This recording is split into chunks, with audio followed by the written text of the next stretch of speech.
네, 8월 26일 정례 브리핑을 시작하겠습니다. 먼저 예방접종 현황을 말씀을 드리겠습니다. 8월 26일 기준으로 1차 접종을 완료하신 분은 2,700만여 분으로 52.7%가 1차 접종을 완료하셨습니다. 접종 완료자는 전 국민의 26%가 완료를 하셨습니다.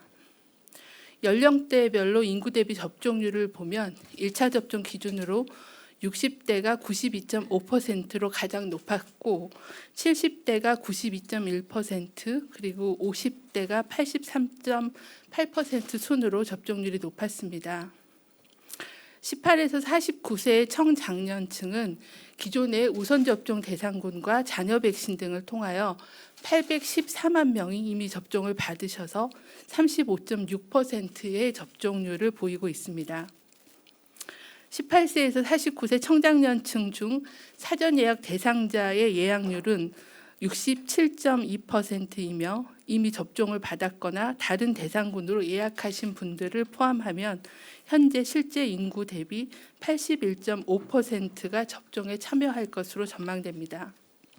아직까지 접종 예약을 하지 않으신 분들은 9월 18일 18시까지 예약을 하실 수 있습니다. 또한 당초 추석 이후의 날짜로 예약하신 분들은 예약 일정을 앞당기고자 하시는 분들은 예약을 취소한 후에 다시 예약하여 더 빠른 날짜로 일정을 조정하실 수가 있습니다.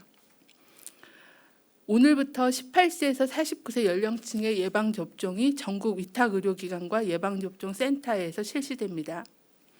8월 26일부터 9월 5일까지의 예약자는 지역과 관계없이 화이자 백신으로 접종을 받게 되고 대상자별 백신 종류는 백신 공급 상황에 따라서 주간 단위로 순차적으로 개별 안내 드릴 예정입니다.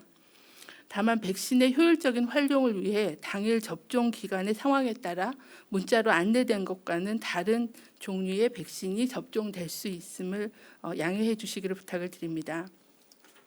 안전한 예방접종을 위한 이상 반응에 대한 주의도 당부를 드립니다. 모든 접종 완료자께서는 아나필락시스에 대비하기 위해서 예방접종 후에 15분 내지 30분간은 접종 기관에 머물며 이상 반응 발생 여부를 관찰하고 귀가 후에도 적어도 3시간 이상 주의 깊게 관찰해 주시길 바랍니다. 접종 후 최소 3일간은 특별한 관심을 가지고 건강 상태를 관찰하고 고열이 있거나 평소에 다른 신체 증상이 나타나면 진료를 받아주시기를 바랍니다. 특히 18에서 49세가 맞게 되는 화이자, 모더나 백신은 접종 후에 심근염, 심낭염과 같은 이상 반응이 드물게 발생할 수 있어 코로나19 예방접종 후 일주일 정도는 고강도 운동 및 활동, 음주를 삼가해 주시고 가슴 통증, 호흡곤란 등의 의심 증상이 나타나면 신속하게 진료를 받아주시기를 당부를 드립니다. 다음은 청장년층의 코로나19 발생 상황에 대해서 말씀을 드리겠습니다.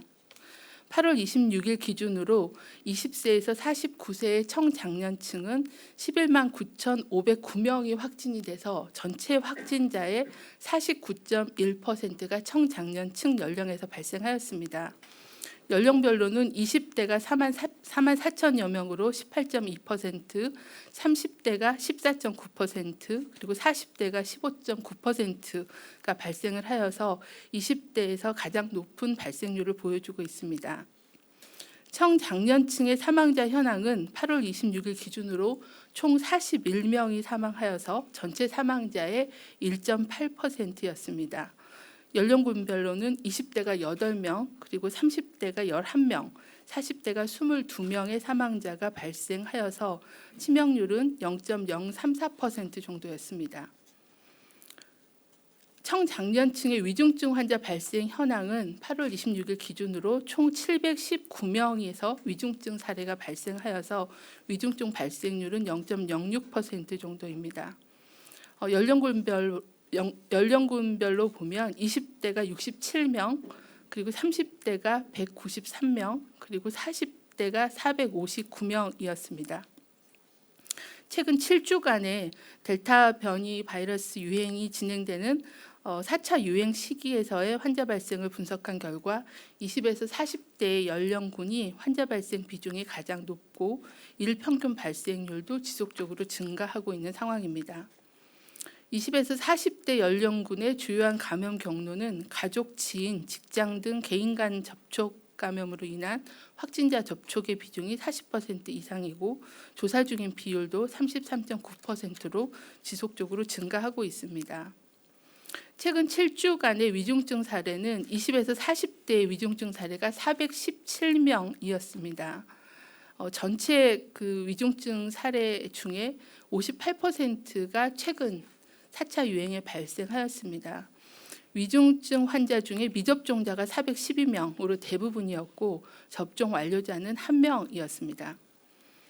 사망자는 최근 7주간의 사망으로 보고된 177명 중에 20에서 40대 사망자는 13명이었습니다. 이 중 10명은 기저질환이 있으셨고 주요한 기저질환은 악성 신샘물, 그리고 순환기계 질환, 그리고 내분비계 대사성 질환이 대부분이었습니다. 다음은 청장년층의 예방접종 효과에 대해서 말씀을 드리겠습니다. 8월 14일까지 접종을 완료하신 분들에 대한 예방접종에 대한 조사를 한 결과 18에서 49세 확진자 중에 93.7%는 접종을 받지 않은 미접종자였고 4.2%는 불완전 접종자, 그리고 2.1%가 접종 완료자였습니다. 위중증 및 사망에 대한 예방 효과를 평가하기 위해서 18세에서 49세 확진자 중에 3만 5천여 명에 대해서 확진 후에 28일 이내에 위중증 사망 여부를 추적 관찰한 결과 미접종자 중에 중증화 수는 292명으로 중증화 비율은 0.85%였고 접종을 완료하신 분 중에 위중증으로 발생한 경우는 1명이었습니다. 사망과 관련해서는 미접종자 중에 사망자는 8명인 반면에 접종 완료자 중에는 사망자가 없어서 중증과 사망의 예방 효과를 확인할 수 있었습니다. 다음은 예방접종 후 이상반응 현황입니다. 18에서 49세 청장년층에 대해서는 현재 1,058만 건 정도의 접종이 진행이 되었고 이상반응 의심 사례는 5만 5천여 건이 신고가 돼서 신고율은 0.53%입니다. 신고 사례의 97%는 대부분 근육통, 두통과 같은 일반 이상 반응이고 3%는 중대한 이상 반응으로 신고를 하였으며 연령대가 증가할수록 중대한 이상 반응의 비율이 증가했습니다. 18세에서 49세에 신고된 주요 이상 반응 중 현재까지 그 이상 인과성에 대해서 심의한 사례는 총 432건이었고 이 중에 예방접종과의 인과성이 인정된 사례는 사망 2건, 중증 4건, 그리고 아나필락시스 123건이었습니다. 또한 인과성 근거가 불명확한 사례로 분류된 경우는 13건이었습니다. 마지막으로 백신 수급 상황에 대해서 보고를 드리겠습니다. 오늘 코박스 아스트라제네카 백신 83만 5천 회분이 인천공항에 도착을 합니다. 또한 내일은 개별 계약된 아스트라제네카 백신 104만 6천 회분이 안동 공장에서 출고될 예정입니다. 네, 이상입니다. 네,